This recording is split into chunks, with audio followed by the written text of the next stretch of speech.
Dari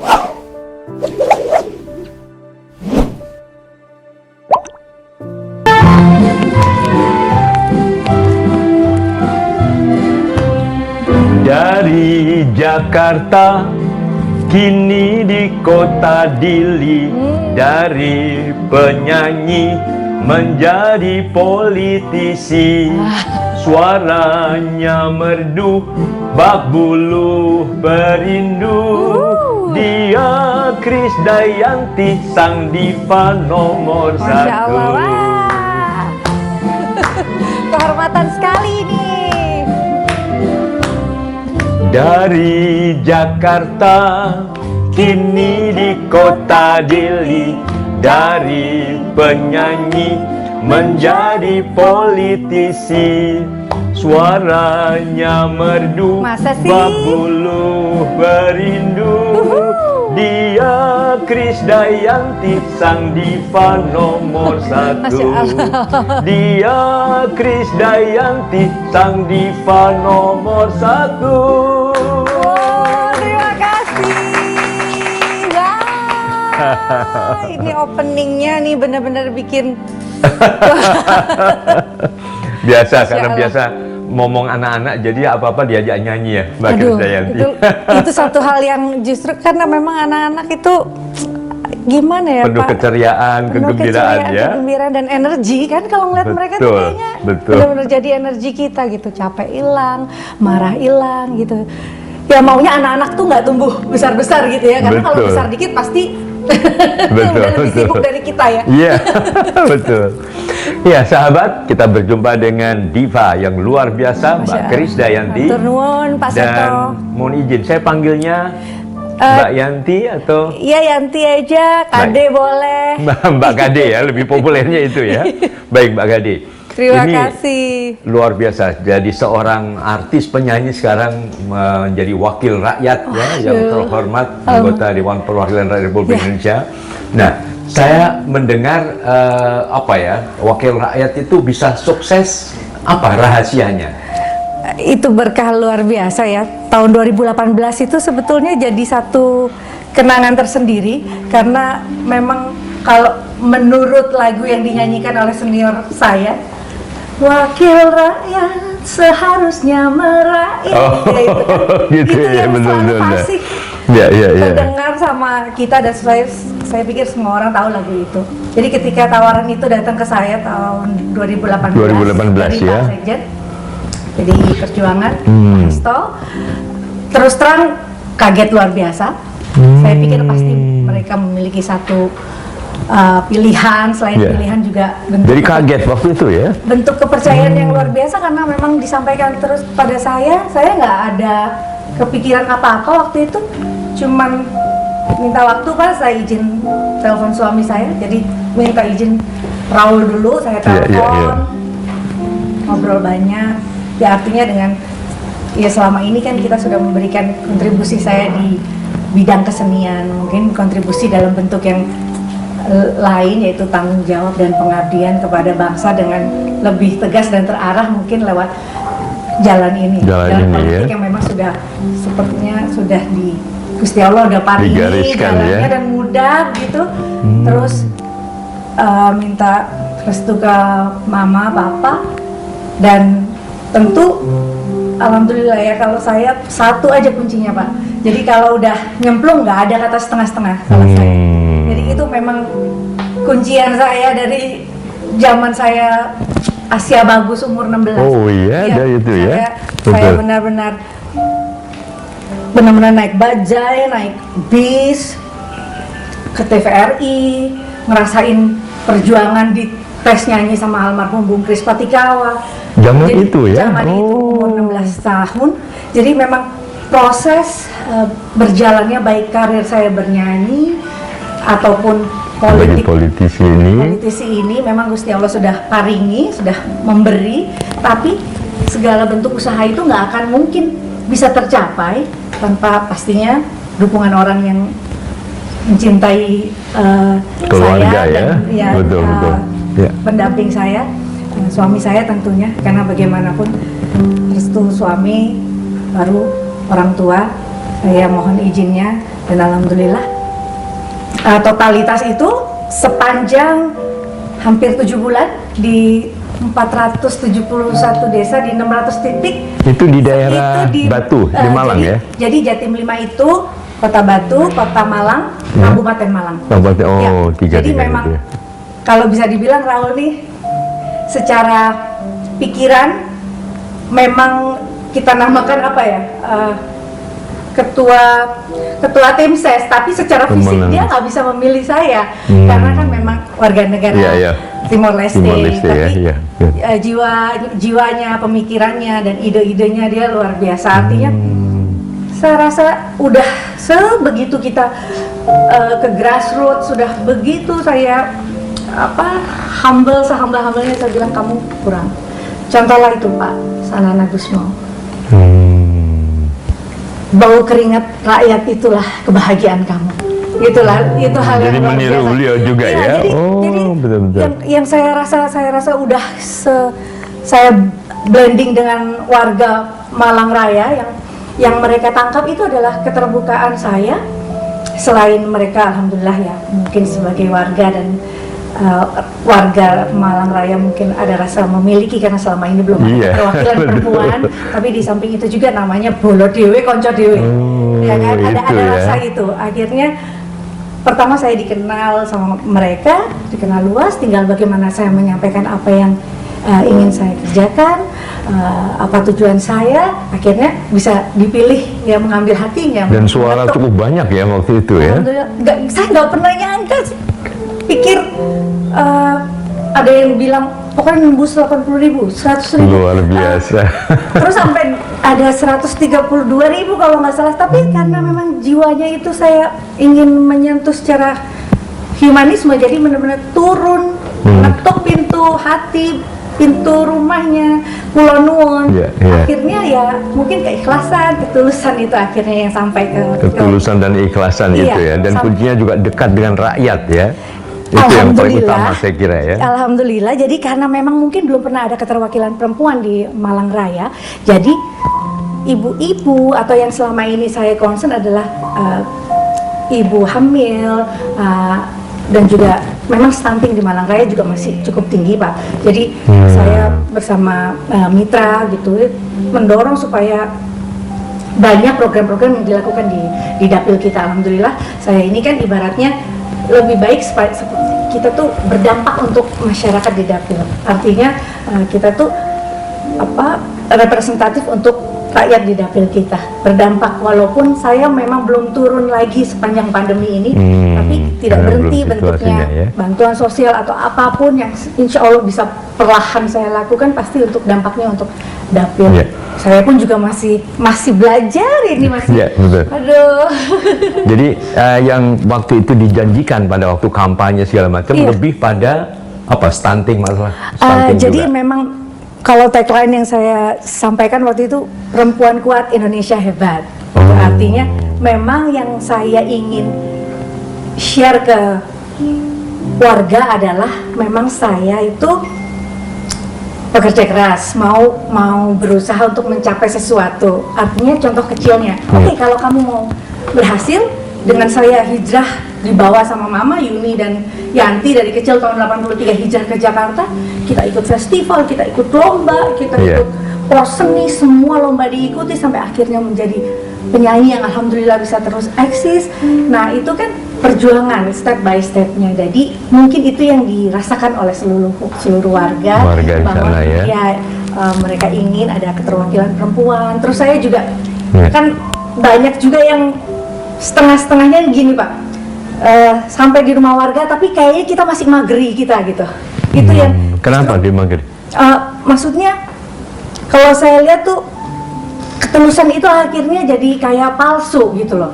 Ya saya itu kepingin memang kalau kita turun ya kita blending, kita menyatu dengan mereka. Alhamdulillah cara yang paling jitu adalah dengan bahasa. Nah karena udah bahasanya ini udah bahasa ibu, udah bahasa saya hari-hari ya wis kabeh wis dadi dulur dhewe akhirnya konco dhewe dulur dhewe ya alhamdulillah ya itulah bentuk itu rahasia utamanya di situ ya. Betul. Sekarang di komisi berapa sekarang ngomong? Saya memang gini, banyak orang berpikir saya di Komisi 10 Iya, gitu. iya. Padahal saya itu sebetulnya nggak kepingin ada artis sentris di Komisi 10. Makanya saya izin ke fraksi supaya saya ada di Komisi 9. Karena apa? Karena saya lihat di Dapil Malang Raya ini lebih ke sosial kemasyarakatan yang mereka butuhkan, Pak. Jadi sekarang saya dapat report dari ibu-ibu katanya senang dapat perhatian, ibu-ibu hamil dapat biskuit makanan tambahan buat anak bayi, buat ibu hamil. Mungkin kemarin-kemarin tuh ada, cuman bantuannya ada, cuman keterwakilan perempuan yang sebagai wakil rakyat itu belum ada, sehingga nggak sampai ke sasarannya. Komisi 9 ya? 9 itu mengurusi apa masalah? Kesehatan, ketenaga kerjaan, alhamdulillah BKKBN juga Bapak Kependudukan. Jadi memang berencana juga ya. Jadi lebih memasyarakat lah, lebih merakyat. Walaupun di Komisi 10 juga saya sebetulnya ingin sekali, hanya saya pikir Komisi 10 sudah banyak ahli-ahlinya. Dan ternyata memang 10 ini tanggung jawabnya besar ya Pak, karena pendidikan ya terimbas sekali. Kita pun ada yang seperti saya, ibu-ibu rumah tangga yang pasti juga puyeng karena anak-anak belajar daring. Pusing ya. Nah, kalau ketenaga kerjaan itu kan ada kasus yang kemarin di Singapura yang ramai itu, Pak Kiliani itu ya. Jadi gimana perkembangannya? Kalau saya sih melihatnya, saya bersyukur karena setiap warga negara memang harus dilindungi Pak, dimanapun mereka berada. Alhamdulillah Mbak Liliani dari Jawa Timur ya kalau nggak salah, bisa mendapatkan perhatian dan juga advokasi yang tepat dan terbaik, walaupun karena bekerja yang cukup lama ya Pak, yang bersangkutan dari tahun 2006 sampai 2017, pastinya ada tanggung jawab yang juga dia nggak mungkin bisa punya fighting spirit seperti itu, dan dukungan dari kedutaan dan juga advokasi yang baik dari di Singapura untuk Mbak Liani. Dan alhamdulillah dengan kesabarannya dan ketekunannya malah nggak disangka-sangka loh, padahal Taipan ya ibaratnya yang di raksasa ya. Raksasa. Tapi ya itulah Pak, kadang undang-undang regulasi untuk seperti ketenaga kerjaan ini memang irisannya banyak. Makanya ini di Indonesia pun belum menjadi legislasi nasional yang untuk undang-undang ketenaga kerjaan untuk pekerja rumah tangga itu memang setahu saya belum digodok, karena memang banyak sekali detailnya, dan yang pasti kita juga harus selain memperhatikan para pekerja rumahan, kita juga harus mengerti lah, menjaga peran mereka, dan juga mereka tuh dimanusiakan, itu aja sebetulnya simple gitu. Nah, selama ini dengan Mbak Yani itu pernah komunikasi atau memberikan? Saya belum. Saya hanya sebetulnya justru dengan BP2MI, Pak Beni Murdani, yaitu beliau ketua BP2, jadi pengawas pekerja migran Indonesia. Jadi kan selama ini kita taunya Tenaga Kerja Indonesia TKI. Nah, diganti sebagai pekerja migran Indonesia, karena mereka ini kan pahlawan devisa gitu ya, supaya kalau dulu lihat TKI itu kok kayaknya orang gimana gitu. Makanya kita bikin sekarang lebih dihargai dan alhamdulillah kalau tidak ada Raul Melintang juga dari mulai penerimaan mereka di Soekarno-Hatta sudah dibuatkan seperti lounge, terus khusus juga ada patung ruangan gitu untuk menjual UMKM untuk purna kerja mereka gitu. Jadi yang sudah kembali ke Indonesia bisa menjajakan hasil kerjanya dijual di UMKM gitu. Kalau menyangkut tenaga kerja itu kalau nggak salah ada undang-undang pembantu rumah tangga ya? Ya itu Pak yang tadi saya sampaikan. Memang sampai sekarang belum diundangkan ya? Mungkin secara naskah akademiknya mungkin sudah dibahas ya. Tapi pembahasannya itu kan mesti melibatkan banyak narasumber, mungkin juga Bapak nanti harus kita undang. Nah, kalau artinya dengan adanya undang-undang itu apa tidak justru melestarikan adanya pembantu rumah tangga begitu? Betul Pak, tapi kan kita juga mesti melihat apakah di Indonesia ini masih culture shock gitu loh Pak, karena Iya. seperti kita sulit untuk membuat orang-orang sadar bahwa protokol kesehatan itu harus dilakukan, karena mungkin secara kita melihat bahwa ini sedang kaget-kaget semua kan gitu untuk mengikuti teknis bagaimana, tapi ya alhamdulillah kayak apa yang kita lakukan kepada asisten rumah tangga itu ya memang sejatinya harus kita juga memanusiakan mereka. Artinya kita kasihlah jam mereka untuk istirahat. Jadi, nah sementara kita masih suka minta tolong sampai tengah malam kan. Nah itu tuh kita harus mencari rumusan-rumusan yang pas kali ya Pak ya untuk supaya mereka juga tidak mereka juga dihargai, tapi sebagai pengguna jasanya juga merasa tidak dirugikan gitu dengan keberadaan mereka gitu. Mudah-mudahan bisa segera Amin. Amin. Ya. Ya, kalau di DPR ketua fraksinya siapa? Pak kalau PDI Perjuangan PDIP, ya? Pak Utut. Oh, yang pekatur itu ya? Iya. Oh. Ya, Pak Utut memang sudah tiga periode. Iya, sudah 3 periode ya. Ini sekali ya, betul. Ya. Nah, dalam kesibukan sebagai anggota DPR segala macam itu, kesempatan menyanyi ataupun show masih ada waktu tidak? Nah itu, jadi saya ini justru malah harus latihan nyanyi lagi nih Pak, karena udah 6 bulan nggak nyanyi nih, gimana? Gitu ya. Belum ada rencana bikin album lagi juga? Jadi sangat-sangat bersyukur sekali bahwa memang sudah diatur segalanya bahwa saat semua teman-teman saya merasakan kegundahan, keresahan, kekecewaan dan kemarahan karena kita biasa bekerja, kita kan orang-orang jasa ini biasa terima uang yang mudah, tapi sekarang kita harus meramu gimana caranya supaya kita tetap bisa eksis ya, tapi eksis, produktif dan menghasilkan. Dan alhamdulillah ya kita dikasih pandemi ini, tapi alhamdulillah saya juga tetap masih bisa kerja walaupun secara fisik dibatasi. Work from home tentunya bisa memberikan kesempatan banyak untuk menjaga kualitas waktu dengan anak-anak dan suami. Penting, seperti yang saya ceritakan tadi bahwa suami saya sudah lockdown di Timor Leste Pak, udah 3 bulan ini. 3 bulan ya. Alhamdulillah teknologi ini yang membantu kami untuk tetap bisa komunikasi. Gitu. Jadi ya selain sebagai kerja di DPR, nyanyi masih yang membantu beberapa, seperti kemarin proyeknya Pak Erwin Gutawa dengan Kementerian Pendidikan dan Kebudayaan, walaupun secara virtual seperti itu saya tetap membantu. Tapi kalau untuk yang nyanyi wedding gitu memang semuanya dipending, dan alhamdulillah untuk 1 November ini sih katanya udah on lagi. Sudah online ya. Kasihan Pak manajer saya, dapurnya juga harus ngumpul. Gitu ya. Saya juga ya udah, yang penting protokol kesehatan. Protokol kesehatan. Jadi tetap ada juga show dan sebagainya. Betul Pak, tapi saya harus mastiin, bukannya sombong, artinya gini, ketika penyelenggara bikin acara gitu ya. Terus kita disertakan, bilangnya penontonnya cuma 70, nggak taunya undangnya 1000 misalkan seperti itu. Jadi saya pastikan daripada nanti saya yang kena, jangan tetap asal terima jaga. job, jangan asal terima job, tapi kita benar-benar disisir lah itu ibaratnya persyaratannya, ya. Tapi rencana membuat album sudah ada?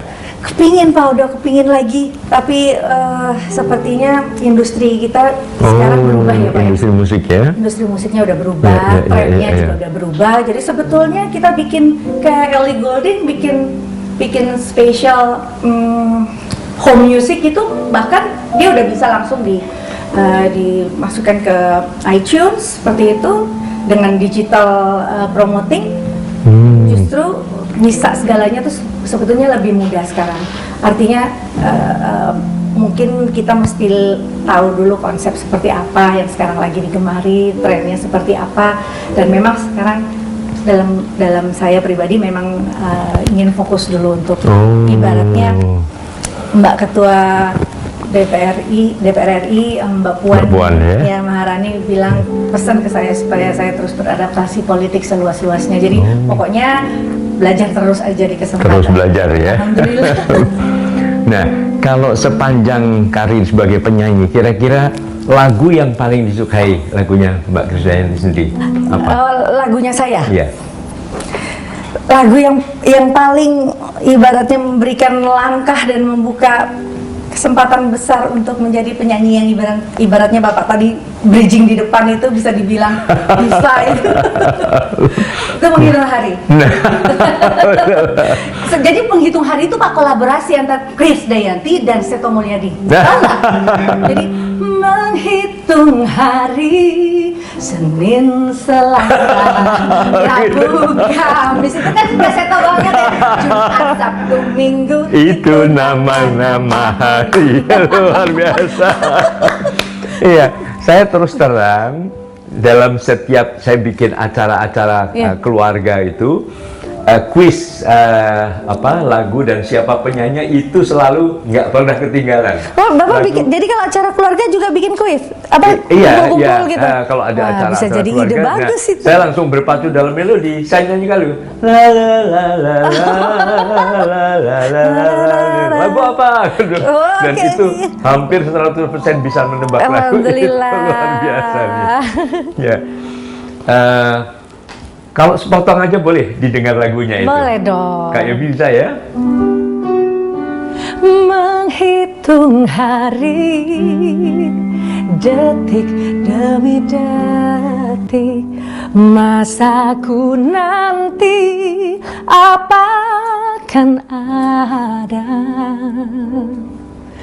Jelang cerita kisah yang panjang, menghitung hari, pergi saja cintamu pergi, bilang saja pada semua, biar semua tahu adanya diriku di rumah Seto Mulyadi.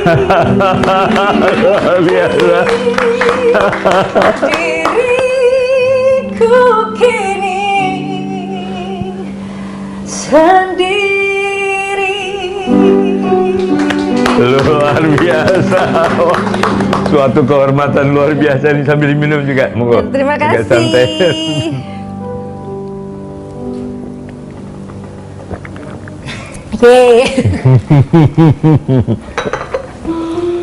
Baru saya dengar langsung dari penyanyinya, lain dari kaset. Luar Lagu biasa. kuis.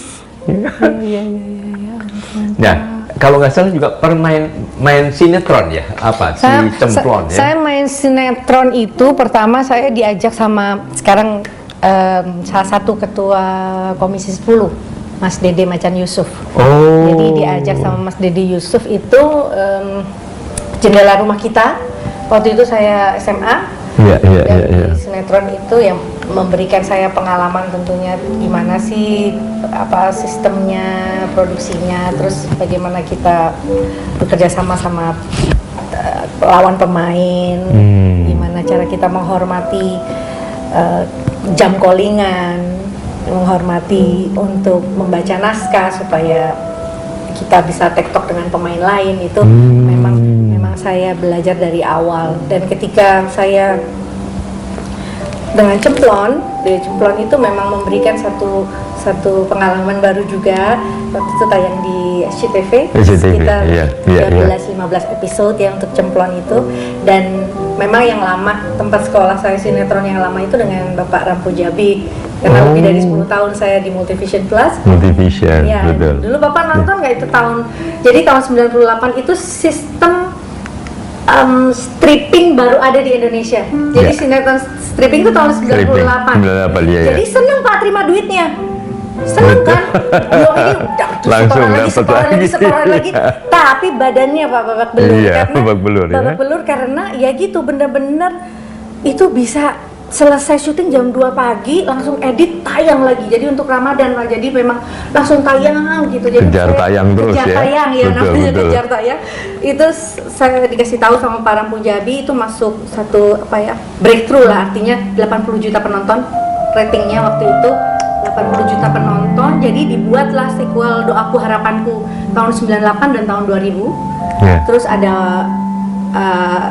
doaku dan doa dan harapan, terus ada doa dan anugerah. Nah, mulai di situ banyak sekali ya, lumayan sinetron. Terus mengalir terus ya. Sinetron, tapi ya gitu Pak, kalau sinetron kan karena memang lokasi yang jauh, terus waktu yang sangat menyita ya. Jadi Bapak tahu sendiri saya menikah muda ya, umur 21. Jadi waktu itu sempat ini Pak, apa sih yang nama kita tuh kebawa lokasi gitu, artinya sampai bukan jenuh, artinya jadi bukan kebawa peran ya, artinya astagfirullahaladzim, saya tuh ditunggu ada anak bayi waktu itu, Aurel sama Azri ya, masih kecil ya. kecil ya, jadi mereka setahun 2 tahun sampai 4 tahun. Tapi gitu sempat kan, ambruk sakit. Alhamdulillah Pak, saya nggak pernah sakit. Padahal terus banting tulang terus. Gitu. Betul Alhamdulillah ya. saya memang kebiasaan dari kecil itu ada ceritanya juga Pak, kenapa papa saya kasih nama itu Krisdayanti itu. Apa ceritanya? Jadi namanya itu memang udah komersil dari lahir ya. Krisdayanti. Jadi memang papa waktu melahirkan saya itu papa seniman. Iya. Jadi papa itu lagi Melukis. melukis patung salib dan seperti ada pas lagi bapak lagi lukis itu seperti ada kilatan gitu. Jadi memiliki daya itu kekuatan perempuan. Jadi dari keris itu bisa dibilang seperti keris gitu, dan daya. Jadi dua kekuatan gitu. Jadi Krisdayantinya itu katanya Yuni sama mama selalu bilang gitu sih, artinya papa juga bilang gitu ya. Alhamdulillah sih. Alhamdulillah ya. Betul. Jangan pernah sakit ya. Ya, kalau dulu dari jendela rumah kita itu ada episode itu Gadis Manis Dalam Gerimis ya. Bapak tahu? Ya, ingat-ingat aja. Iya, karena Gadis Manis Dalam Gerimis itu langsung menang apa gitu, kalau nggak salah waktu itu di TVRI. Iya. Menang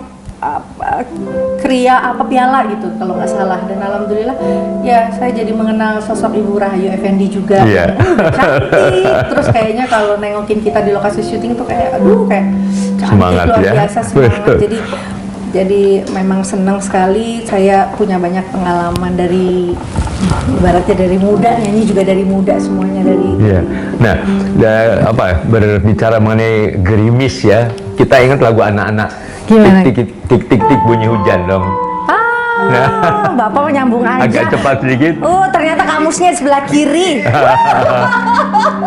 Tik bunyi hujan di atas genting, airnya turun tidak terkira. Cobalah tengok dahan dan ranting, pohon dan kebun basah semua. Luar biasa. Lagu favoritnya Amora ini saya.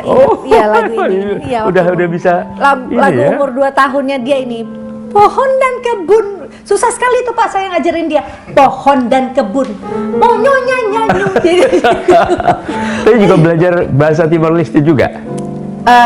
Iya, alhamdulillah. Perpaduan 2 bahasa ya. Perpaduan lagunya karena mereka kan memang campur.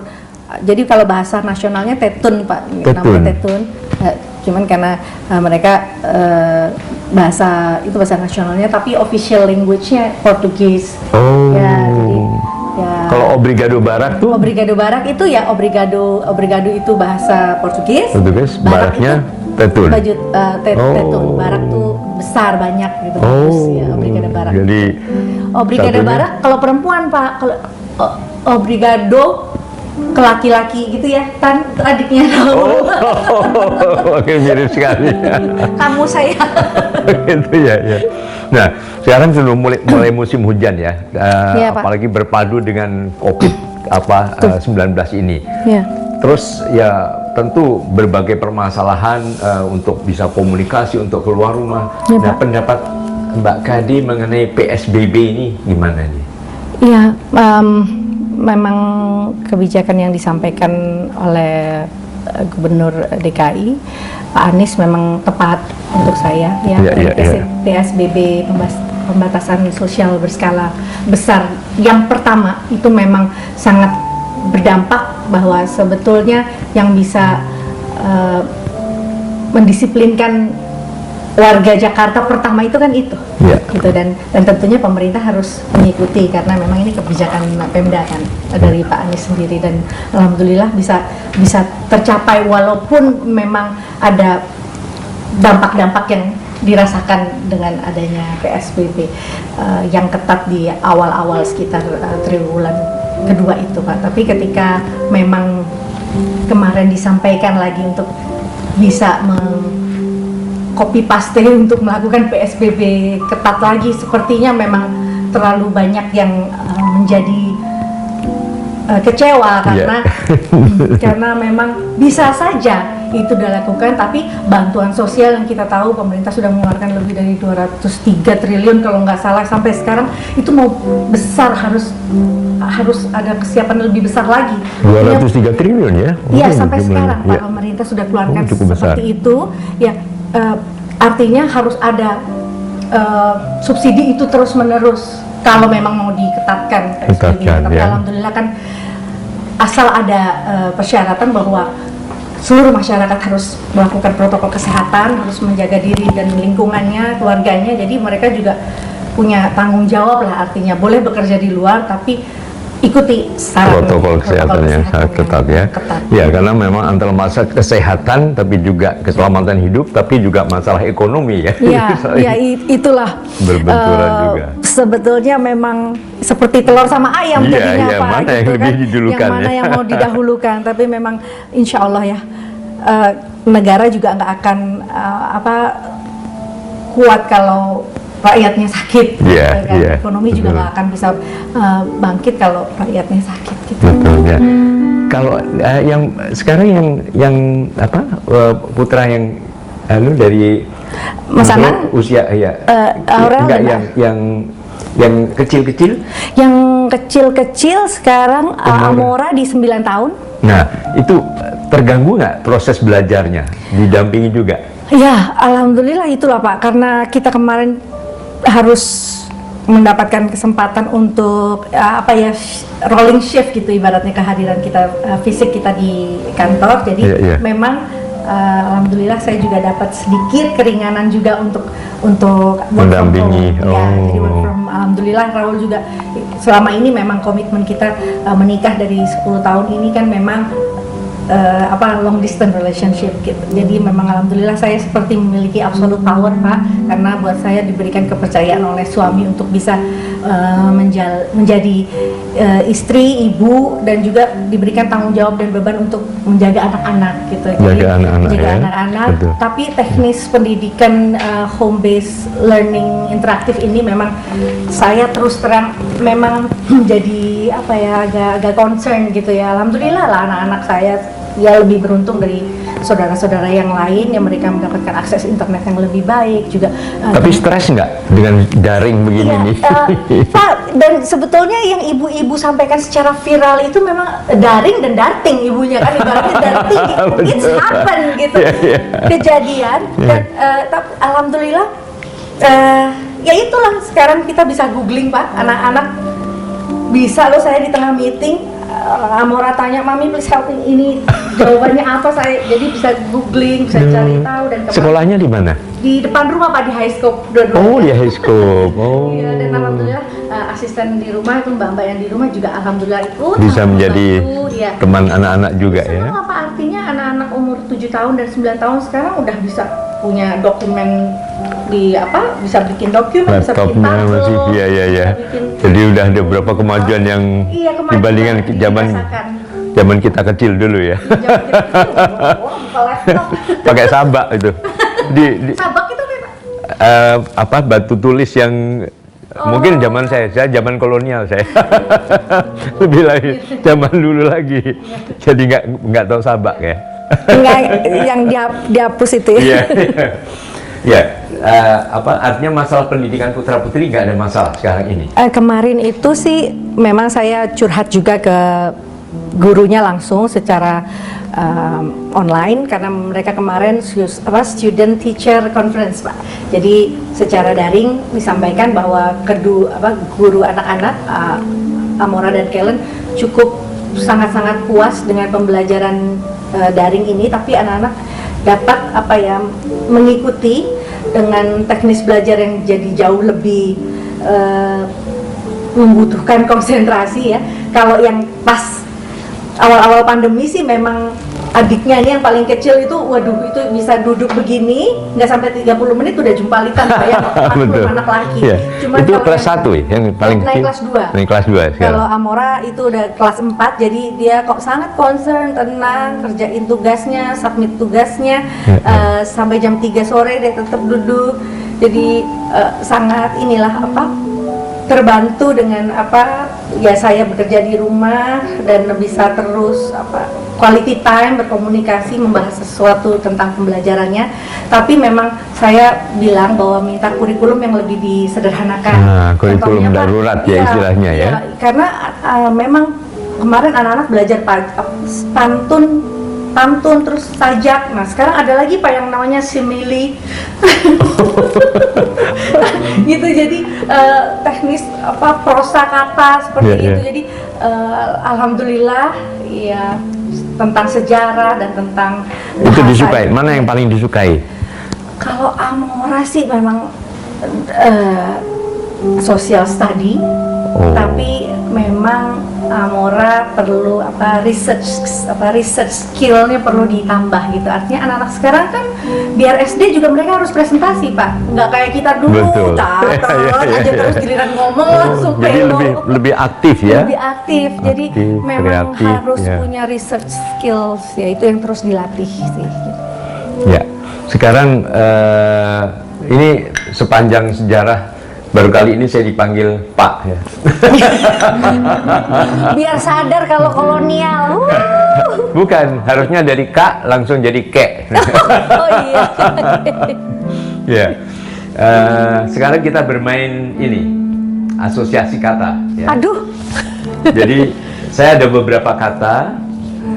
Mohon Mbak Kade langsung sebutkan kata apa yang berkaitan dengan yang terpikir pertama kali lah. Oke, kata utamanya dari Bapak saya mengkaitkan dengan sesuatu. Iya. Oke. Misalnya sebagai contoh. Merah. Putih benderaku. Nah, oke. Jadi benar ya? Oke, betul. Apapun juga yang benar. Simbol rantai Pancasila. Ketuhanan Yang Maha Esa. Stunting.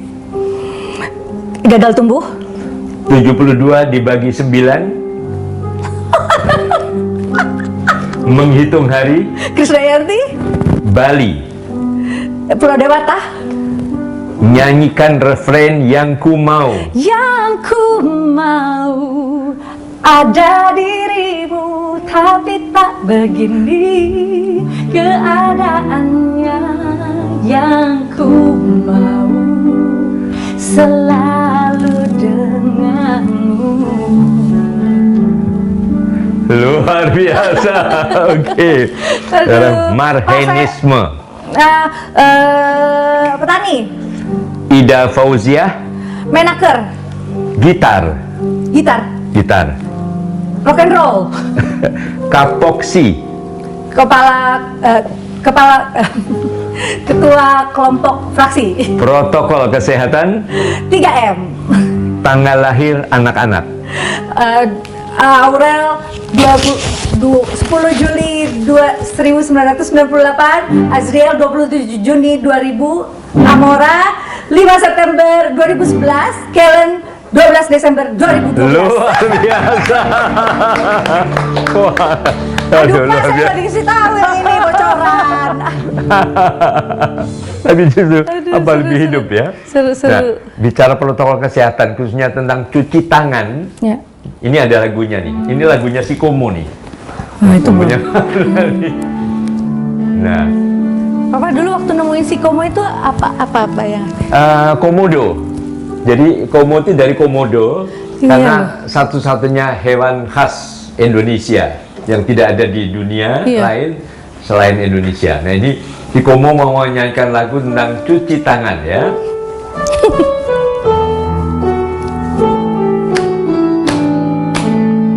Cuci tanganmu setiap waktu agar bersih dari virus corona.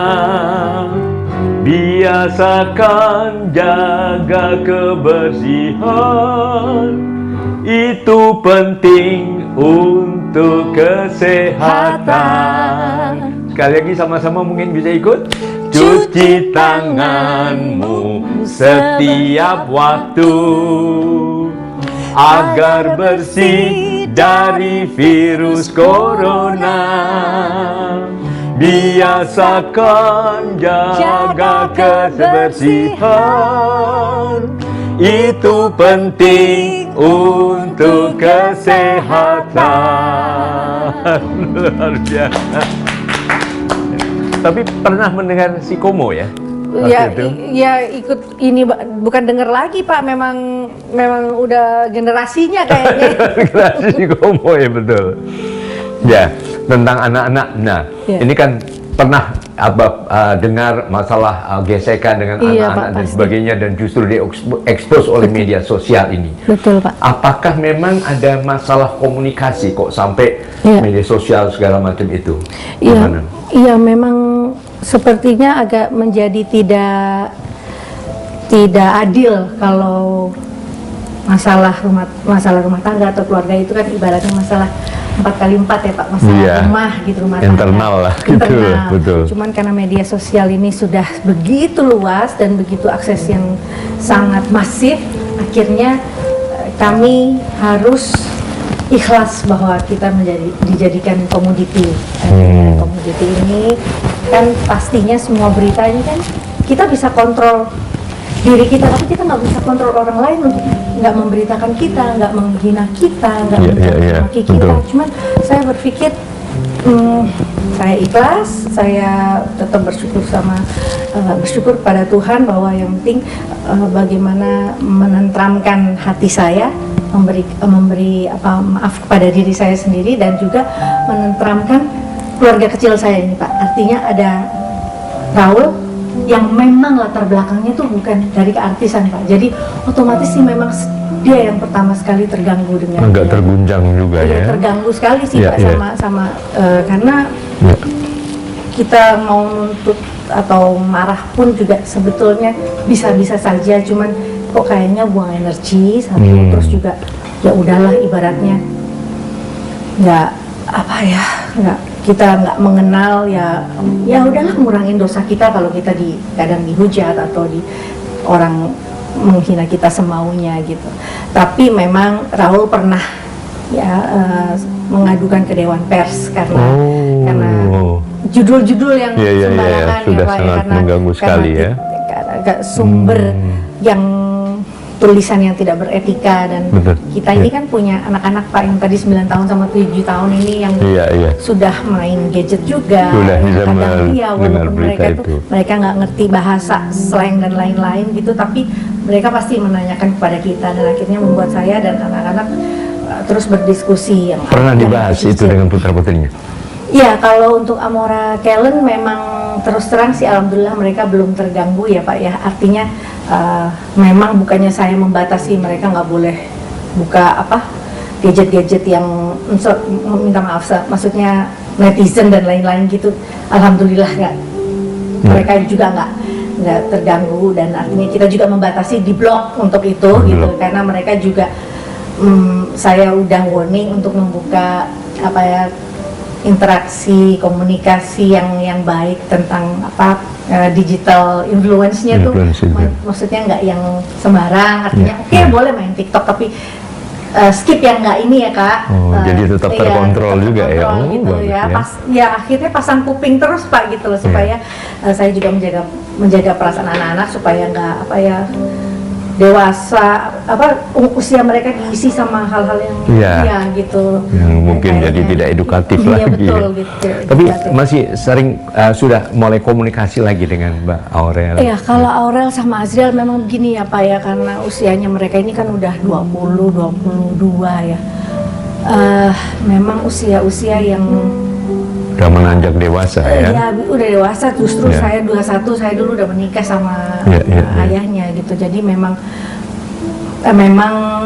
bukannya kita egois untuk tidak mendengar mereka, karena buat saya dengan memberikan anak-anak dari kecil untuk ikut berpartisipasi dalam menentukan hal-hal apapun terpenting dalam keluarga itu akan menjadikan anak juga merasa dihargai, betul kan? Ya, dan mandiri Dan juga mandiri, ya, betul.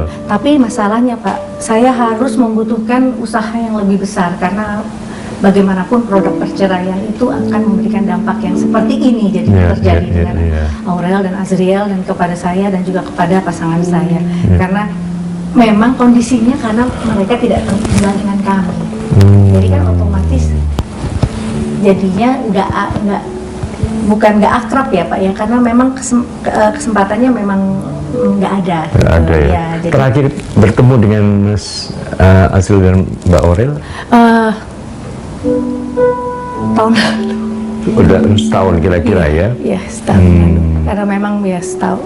Kalau apa setahun telepon atau apa? Ya sementara. Iya, ya. memang Pak, saya sekarang dalam posisi memang kadang kita perlu diam untuk bisa menarik diri kita mundur ke belakang untuk melihat dengan perspektif yang lebih beda, lebih melihat lebih tenang gitu. Kadang orang perlu diam, lebih cooling down dulu cooling ya. down, terus supaya punya strategi bicara, strategi pola asuh atau apa namanya untuk bisa lebih baik lagi. Artinya ya itu posisinya sekarang ya ibaratnya silent treatment gitu Ya, tadi. ya. Ya. Apakah ada keinginan untuk menyapa lebih dulu? Iya, pastinya ada ya Pak, namanya Kalau juga bisa ibu. menyapa melalui kamera ini, Iya, dengan senang hati Pak. Artinya yang namanya orang tua juga nggak akan pernah putus doa, dan apapun yang dilakukan oleh Aurel dan Azriel pastinya sudah sangat-sangat mendapatkan persetujuan dari ayahnya dan bundanya, karena memang sejatinya sebetulnya ini kuasa Allah aja yang menjadikan semuanya bisa terjadi seperti ini. Kita yakin bahwa akan ada momen yang indah nanti pada waktunya, dan saya nggak pernah merasa kecil hati atau marah. Saya hanya perlu waktu diam aja gitu kan. Ibu yang luar biasa. Luar biasa. Ya, dengan mau menikah ya Mbak? Katanya gitu Pak, cuman ya itulah tadi diamnya saya, jadi mungkin mereka juga belum ada waktu dan kesempatan untuk ngobrolin itu. Gitu ya. Ya, mudah-mudahan semua berjalan dengan lancar. Insya Allah. Tapi kan memang pernikahan juga butuh persiapan multidimensional ya, jadinya psikologi, sosial, Pak, dan segala macam ya. Betul Pak, apalagi saya juga jadi dengan adanya mitra BKKBN, saya juga jadi belajar lebih dalam lagi bahwa untuk persiapan menikah itu kan bukan hanya mental, tapi juga mental dan finansial, tapi juga ibaratnya saya setuju bahwa ada sekolah menjelang pernikahan itu Pak, karena ibaratnya kalau di luar negeri itu konseling seperti itu gitu. Karena saya juga sedih Pak, di dapil saya melihat anak usia 18 tahun sudah gendong bayi 2 tahun dan hamil lagi. Nah ini kan padahal kesiapan panggul anak-anak kita itu juga kan harus kuat. Jangan sampai mereka nggak siap akhirnya melahirkan anak yang kurang sempurna, tidak sehat, betul ya. Nah, mungkin itu bisa disuarakan oleh DPR ya. Benar Pak. Mungkin kita bisa bersinergi, kami dari Lembaga Perlindungan Anak Indonesia, LPAI. Saya kira juga kalau ini kan pelanggaran hak anak kalau tidak sampai mendapatkan bimbingan bagaimana menghadapi pernikahan ini, tidak ada siapan mental ini. Nah, ini juga masalahnya juga ada hubungannya dengan Menteri Kesehatan ya. Tapi ngomong-ngomong kemana ya beliau? Kok udah lama nggak muncul nih? Iya. Apakah Iya, Mbak Gading dengan apa masalahnya ini?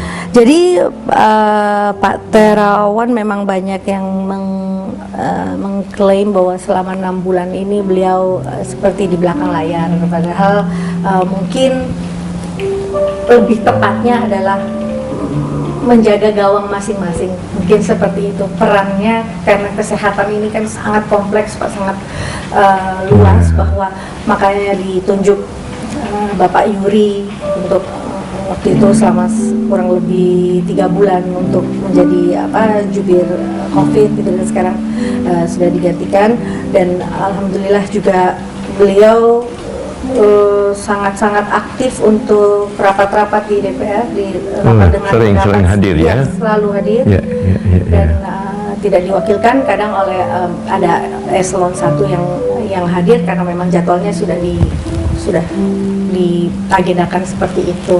Jadi kira-kira mungkin ada satu hal yang saya rasa bukan ditutupi. Saya juga kemarin melihat Najwa juga menyampaikan bahwa selama ini udah 6 bulan mengundang beliau tidak ada gitu. Jadi saya pikir karena kemarin ada bukan tudingan, artinya penyerapan anggaran yang belum maksimal sampai akhirnya beliau disalahkan, padahal sebetulnya penyerapan anggaran itu sudah bisa dilakukan, tapi kan semua juga berkaitan dengan Kementerian Keuangan gitu kan. Jadi sebetulnya atau mungkin juga masalah komunikasi yang tidak optimal ya. Tidak optimal. Nah, berapa bulan terakhir ini kan polisi aktif membongkar kasus ini, sindikat aborsi ilegal ini ya, bisnis yang saya kira tidak layak lah. Betul. Gitu. Dan memang tidak ada izin bangunannya itu Pak. Izin prakteknya ternyata juga bukan dokter Pak, itu ternyata masih calon dokter. Nah ini apa yang menyebabkan ini juga? Apakah juga kontrol dari masyarakat sendiri atau mungkin bagian dari pemenuhan kebutuhan masyarakat? Menurut Mbak Gading gimana gitu? Kalau saya sebetulnya ini memang hal yang sangat-sangat dilanggar sebetulnya oleh institusi kesehatan, karena memang kode etik seorang dokter itu, kalau saya tidak salah, keutamaannya adalah menjaga kehidupan gitu. Kalau dia sebagai dokter dan melanggar kode etiknya, itu sudah ibaratnya udah pelanggaran berat. Karena berkaitan dengan pembunuhan itu ya. Bayangkan pada sekitar 35.000 janin dari tahun 2002. Ini kan artinya jadi orang juga jadi mudah untuk melakukan hubungan, baik itu pranikah atau hubungan menikah tapi bayi yang tidak dikehendaki. Nah ini kan juga atau semacam seks bebas begitu ya. Seperti itu. Nah ini kan kita harus mendisiplinkan dari hulu ke hilirnya gitu. Jadi mesti disisir benar-benar detail, bahwa kemudahan-kemudahan orang untuk menjadikan tempat-tempat praktek aborsi ini memang harus ditiadakan, supaya orang juga memiliki tanggung jawab untuk punya peran sebagai orang tua yang bertanggung jawab, harus ditanamkan melalui konseling yang tadi saya sampaikan, bahwa sebelum pernikahan harus melakukan konseling, dan harus tahu bahwa janin ini adalah dia memiliki hak hidup. Ya kan, ini kan definisi dari undang-undang perlindungan anak kan, anak termasuk yang masih dalam kandungan kan. Di 1000 hari pertama itu termasuk menjaga baik rohnya, nutrisinya, semuanya harus terjaga mulai dari situ. Nah, apakah DPR tidak terdorong untuk merevisi undang-undang kesehatan, misalnya memperberat sanksi yang diberikan kepada pelanggar-pelanggar aborsi ini? Ya seharusnya ada, dan ini kan juga berkaitan juga dengan mungkin nanti ke komisi juga, yang artinya penindakan hukum juga yang harus kita nanti sampaikan, bahwa memang saya alhamdulillah ditunjuk sebagai anggota panitia kerja panja untuk RUU pengawasan obat dan makanan, Pak. Dan kemarin kita dengarkan beberapa narasumber yang menyampaikan bahwa jangan sampai antara undang-undang kesehatan dan undang-undang pengawasan obat dan makanan ini menjadi tumpang tindih. Saling tumpang tindih. Jadi memang nanti undang-undang yang harus direvisi tentang adanya aborsi ini adalah sudah tindakan yang memang harus membutuhkan pola hukum yang tepat. Jadi mudah-mudahan penindakan hukum harus adil, optimal juga, harus ya. adil, optimal, dan membuat jera supaya praktek-praktek aborsi ini tidak terus di berkelanjutan. Komisi 9 juga kita kemarin sudah kalau Bapak ingat sekitar 4 bulan yang lalu kita juga ada sempat viral juga tempat aborsi ini, jadi kita juga datangi. Oh, sempat juga dicek, ya? Sempat dari dicek juga, DPR. tapi bukan di daerah yang ini, yang di Jakarta ini memang benar-benar harus disudahi. Dahsyat sekali itu ya. Bahkan sampai ada antar jemputnya itu, Pak. Iya. Itu kan luar biasa. Luar biasa. Ya, menjadi ibu yang melahirkan adalah suratan tangan. Menjadi ibu yang mengasuh adalah proses belajar sepanjang hayat. Mohon terus belajar, Mbak Kadi. Amin.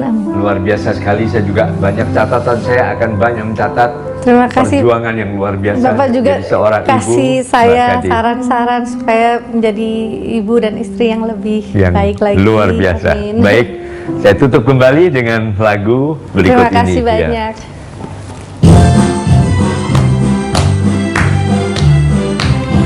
Dari rumah tangga kini di rumah rakyat, sebagai politisi memikul amanat, pastikan semua warga selalu sehat, jadi tenaga kerja juga hidup selamat. Dari rumah tangga kini di rumah rakyat, sebagai politisi memikul amanat, pastikan semua warga selalu sehat, dan tenaga kerja juga hidup selamat, dan tenaga kerja juga hidup selamat.